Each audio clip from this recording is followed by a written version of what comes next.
Istilah etisme berasal daripada bahasa Yunani atau Greek etios yang bererti tanpa Tuhan, di mana bererti tanpa dan theos bererti Tuhan-Tuhan. Dalam bahasa Arab pula, istilah etis atau etisme dikenali sebagai mulhid atau al-ilhad yang membawa maksud menyimpang daripada perspektif yang benar. Etisme merupakan sebuah konsep pemikiran yang membawa kepada penafian terhadap wujudnya Tuhan di dalam dunia ini. Kepercayaan etisme ini bertentangan dengan teisme, yaitu mempercayai kewujudan Tuhan sekurang-kurangnya satu Tuhan. Terdapat beberapa faktor-faktor kemunculan golongan etis.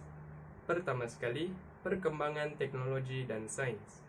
Dengan adanya kemajuan teknologi, urusan harian manusia kini semakin mudah kerana semuanya dibantu oleh kemudahan teknologi.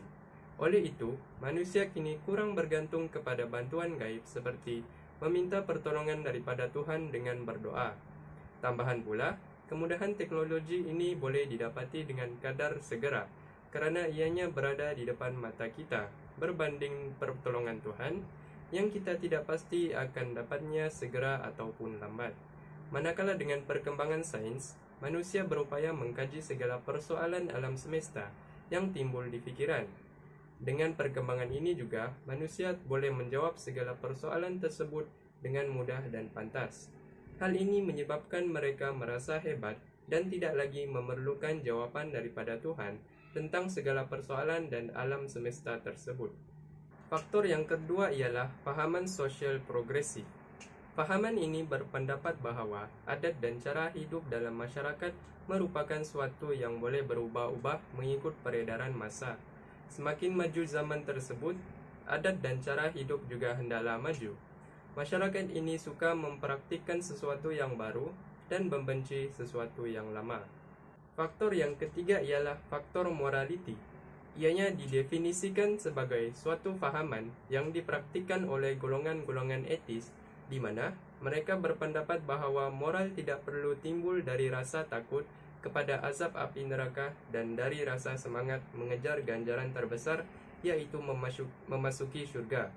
Golongan ini beranggapan bahawa perlakuan seorang manusia sama ada hendak membuat kebaikan ataupun kejahatan hendaklah tidak dipengaruhi oleh pegangan wujudnya Tuhan, malaikat dan syaitan. Dengan pemahaman ini, manusia tidak lagi memerlukan kepercayaan agama dan Tuhan dalam kehidupan seharian mereka. Terdapat pelbagai cabaran yang dihadapi oleh manusia dengan adanya golongan etis ini. Salah satu cabaran yang timbul ialah dihadapi oleh golongan beragama. Bagi umat Islam, kewujudan golongan etis ini amatlah membimbangkan, terutamanya kepada golongan muda yang mana majoriti pemikiran mereka sekarang amatlah terbuka. Golongan muda sekarang boleh menerima apa sahaja bentuk adat dan cara hidup sebuah kaum kerana pemikiran yang terbuka. Tambahan lagi, mereka juga mudah leka dihanyut oleh kesenangan dan kebebasan dalam cara hidup seharian yang menyebabkan mereka boleh tertarik untuk memasuki golongan etis. Seterusnya, cabaran akan dihadapi oleh masyarakat tentang ketenteraman mereka jika golongan etis ini hidup di kalangan mereka. Hal ini kerana golongan ini tidak akan merasa takut untuk melakukan kejahatan dalam bentuk fizikal maupun mental. Mereka tidak dipengaruhi oleh kepercayaan syurga dan neraka, pahala dan dosa, sejurus membenarkan mereka melakukan apa sahaja yang mereka mahu. Jika mereka terus hidup dalam kalangan masyarakat kita, kadar kes jenayah akan meningkat dan ini akan menjejaskan ketenteraman dan juga keselamatan masyarakat sekeliling. Cabaran yang terakhir ialah kebimbangan akan kehilangan adat dan tradisi agama masing-masing. Menurut ramalan yang dinyatakan oleh HuffPost, golongan etis dijangka menjadi kumpulan majoriti menjelang tahun 2038. Jika ramalan ini benar, majoriti masyarakat akan berubah dan mempraktikkan adat dan tradisi yang baharu sesuai dengan pemahaman etisme. Namun bagi adat dan tradisi agama sekarang, sudah tentu ianya akan hilang ditenggelami oleh ajaran etisme pada masa hadapan. Hal ini bukan sahaja menjejaskan martabat adat dan tradisi setiap agama, malah ianya juga akan menjejaskan akidah dan akhlak masyarakat pada masa akan datang, kerana mereka sudah tiada pegangan agama yang membimbing cara hidup mereka.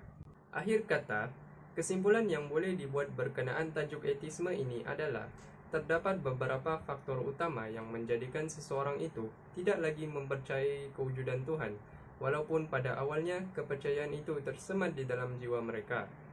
Dengan adanya golongan etisme ini, ianya juga menimbulkan banyak cabaran kepada manusia sejagat.